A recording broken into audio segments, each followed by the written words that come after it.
നാളെ MLA ആയി, പുതുപ്പള്ളിയുടെ MLA ആയി സത്യപ്രതിജ്ഞ ചെയ്യുന്ന ദിവസമാണ്. ഞാൻ ഇത്ര ദിവസം തിരുവനന്തപുരത്തായിരുന്നു.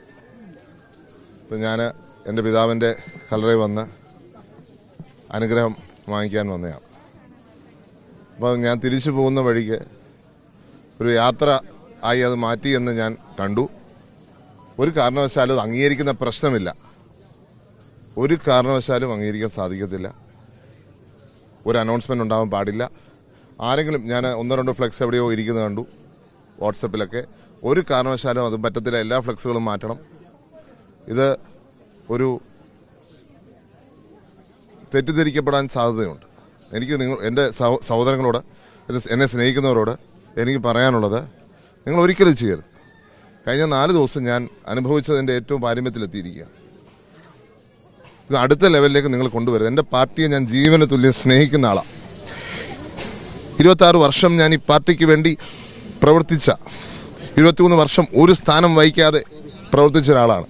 എനിക്ക് കിട്ടാവുന്ന ഏറ്റവും വലിയ അപമാനമാണ് എനിക്ക് തന്നിരിക്കുന്നത്, എൻ്റെ പേര് മന്ത്രിസ്ഥാനത്തിലേക്ക് വലിച്ചടിച്ച്.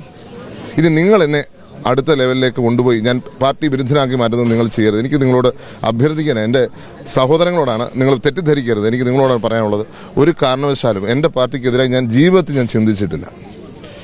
എൻ്റെ ജീവിതം കൊണ്ടാണ് ഞാൻ ഈ പാർട്ടിയെ ഞാൻ സേവനം നടത്തിയിട്ടുള്ളത്. അതെൻ്റെ പിതാവാണെങ്കിൽ ഞാൻ അങ്ങനെയാണ് അദ്ദേഹത്തെ തേക്കറിയുള്ളത്. പക്ഷേ ഒരു നിർഭാഗ്യവാനായ മകനാണ് ഞാൻ. സ്വന്തം അപ്പനെ കൊല്ലാൻ ശ്രമിച്ചുവെന്ന് കേട്ട ഒരു മകനാണ്. അങ്ങനെയുള്ള കേൾവിക്ക് നിങ്ങൾ ഇട കൊടുക്കരുത് എന്ന് ഞാൻ അഭ്യർത്ഥിക്കുകയാണ്. അതുകൊണ്ട് ഈ യാത്ര ഒരു ശക്തി പ്രകടനമല്ല, ഒരു വെല്ലുവിളിയല്ല. നിങ്ങളത്, ഞാൻ ഇവിടുന്ന് പോകുമ്പോൾ ഞാൻ അനൗൺസ്മെൻറ്റ് പാടില്ല. എനിക്ക് ഒരു കാരണവശാലും ഒരു പബ്ലിസിറ്റി പാടില്ല. നിങ്ങൾ ഇങ്ങനെ കൂടെ നിൽക്കുന്നവല്ലോ ആണെങ്കിൽ ഞാൻ വണ്ടിയിൽ നിന്ന് പുറത്തിറങ്ങത്തില്ല, വേണേൽ കൈ തന്നു പോകാം എന്ന് മാത്രം. അത് മാത്രമേ സാധിക്കത്തുള്ളൂ. നിങ്ങൾ ഈ അവസരത്തിൽ ഒരു തരത്തിലൊരു വെല്ലുവിളിയാണെന്ന് വിചാരിക്കരുത്.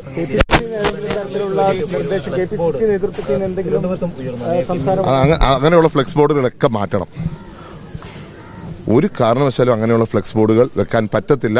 അത് വെച്ചവർ മാറ്റുക, അല്ലെങ്കിൽ അതിന് ഉത്തരവാദിത്തപ്പെട്ടവർ ആ നടപടി എടുത്തേ പറ്റത്തുള്ളൂ.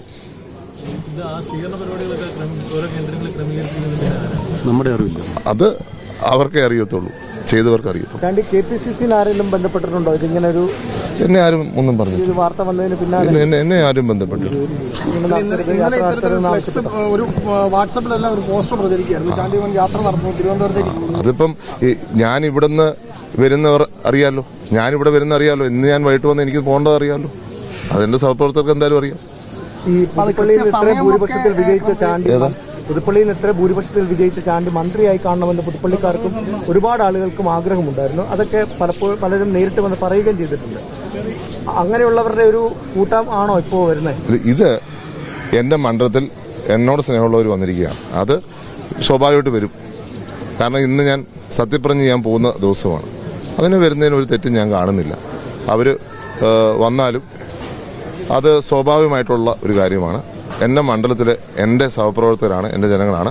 അവർക്ക് ഒരുമിച്ച് നിൽക്കാനും വരാനും ഒക്കെയുള്ള സാഹചര്യമുണ്ട്.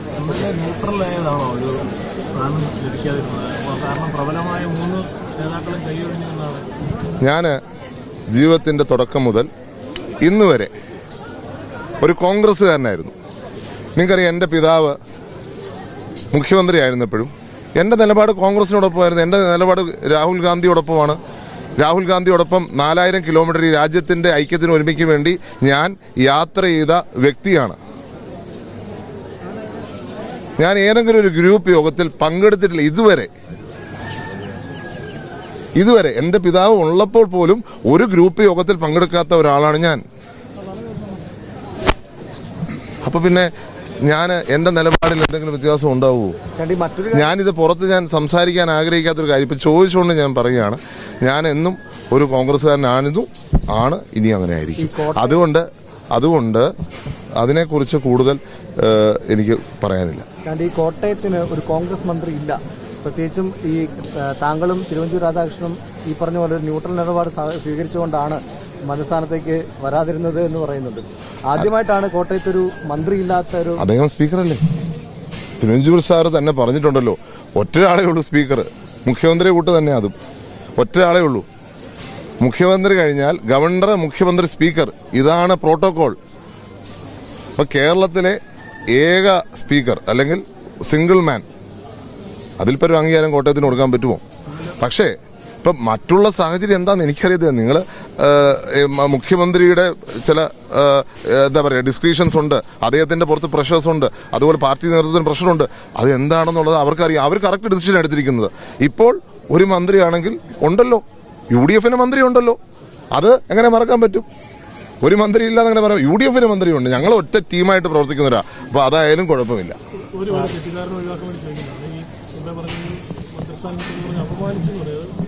അപമാനിച്ചത് മാധ്യമങ്ങളാണ്. പറയാതിരിക്കാൻ വയ്യ. കാരണം നിങ്ങൾ ഇപ്പൊ വീണ്ടും തെറ്റിദ്ധാരണ വരുമെന്ന് വെച്ചാൽ അത് കറക്റ്റായി പറഞ്ഞ കാര്യം കറക്റ്റാ. നിങ്ങൾ എങ്ങനെ ഈ വാർത്ത കൊടുത്തോട്ടിരുന്നത്?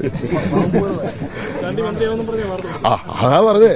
ഇവിടെ എനിക്ക് നിൽക്കാത്ത പ്രവാഹമാണ് എന്തിന്റെ അഭിനന്ദനത്തിന്.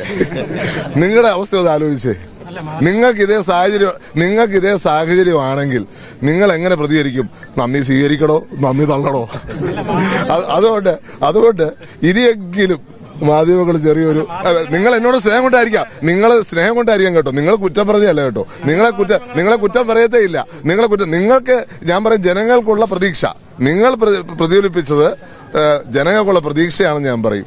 ആ പ്രതീക്ഷ മാത്രമേ നിങ്ങൾക്കും ഉണ്ടായിരുന്നുള്ളൂ. അത് സ്വാഭാവികമായിട്ടുള്ളൊരു നീതി എന്ന നിലയിൽ ജനങ്ങൾ പ്രതീക്ഷ കാര്യം നിങ്ങൾ പ്രതിഫലിപ്പിച്ചു ഞാൻ കരുതുന്നുള്ളൂ. അല്ലാതെ അപ്പൊ കറക്റ്റ് ലിസ്റ്റ് വന്നപ്പം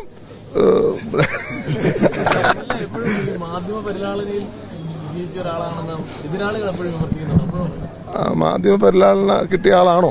നിങ്ങൾ തന്നെ സ്വയം ആലോചിച്ച് നോക്കൂ. മാധ്യമ പരിലാളന കിട്ടിയിട്ടുള്ള വ്യക്തിയാണോ എന്ന് നിങ്ങൾ ആലോചിച്ച്. ഞാനതിന് കമന്റ് ചെയ്യുന്നില്ല. അല്ലെങ്കിൽ നിങ്ങളൊന്ന് സ്വയം വിലയിരുത്തിയാൽ നടത്തിയാൽ മതി. മുൻപത്തെ കാലങ്ങളിൽ ഞാൻ നടത്തുന്ന പ്രസ്താവനകൾ എങ്ങനെ വളച്ചൊടിക്കപ്പെട്ടു എന്നുള്ളത് നിങ്ങൾക്ക് തന്നെ അറിയാം. ഞാൻ പറയാത്ത കാര്യങ്ങൾ ഞാൻ ഇപ്പോൾ ഉദാഹരണ സഹിതം പറയണമെങ്കിൽ 5 വർഷങ്ങൾക്ക് മുമ്പ് മലപ്പുറത്ത് ഞാൻ നടത്തിയൊരു പ്രസംഗം ഒരു ക്രൈസ്തവ സമുദായത്തെ മൊത്തം ആക്രമിക്കുന്നു വരുത്തി തീർത്തില്ലേ. ഞാൻ പറഞ്ഞത് എന്താ, വല്ല രാജ്യത്തെ പ്രശ്നങ്ങൾ നമ്മുടെ നാട്ടിൽ പറഞ്ഞ് ചർച്ച ചെയ്ത് കലഹിക്കണമെന്ന് മാത്രമേ ഞാൻ ഉദ്ദേശിച്ചുള്ളൂ. ഒരു സമൂഹത്തെയും സമുദായത്തെയും ആക്ഷേപിച്ചിട്ടില്ല. പക്ഷേ അതെങ്ങനെ വളച്ചൊടിക്കപ്പെട്ടു? എൻ്റെ പ്രസ്താവനകൾ ആരെങ്കിലും ചർച്ച ചെയ്തോ? തിരിച്ചുള്ള പ്രസ്താവന ചർച്ച ചെയ്തോ? പിന്നെ സോളാർ സമയത്തെ കാര്യങ്ങൾ ഞാൻ പറയുന്നില്ല. പരിലാളന ഒത്തിരി ലഭിച്ച സമയമാണല്ലോ സോളാർ സമയം. നിങ്ങൾ ഒത്തിരി കാര്യങ്ങൾ പറഞ്ഞിട്ടുണ്ട് എന്നെ കുറിച്ച്. തിരിച്ചതൊന്ന് റിവ്യൂ നടത്തിക്കേ. 13 വർഷം മുമ്പ് നടത്തിയ ആരോപണങ്ങൾ നിങ്ങൾ വിലയിരുത്തിയിട്ട് നിങ്ങൾ എന്തെങ്കിലും തെറ്റ് തിരുത്തിയിട്ടുണ്ടോ? ഒരിക്കൽ പോലും തെറ്റ് തിരുത്തിയിട്ടില്ല. ഒന്നുമില്ല. അങ്ങനെ i2i News, an eye for truth. i2i News subscribe ചെയ്തിട്ടില്ലാത്തവർ ഇപ്പോൾ തന്നെ സബ്സ്ക്രൈബ് ചെയ്യുക. നോട്ടിഫിക്കേഷൻ ലഭിക്കുവാൻ ബെൽ ബട്ടണും അമർത്തുക.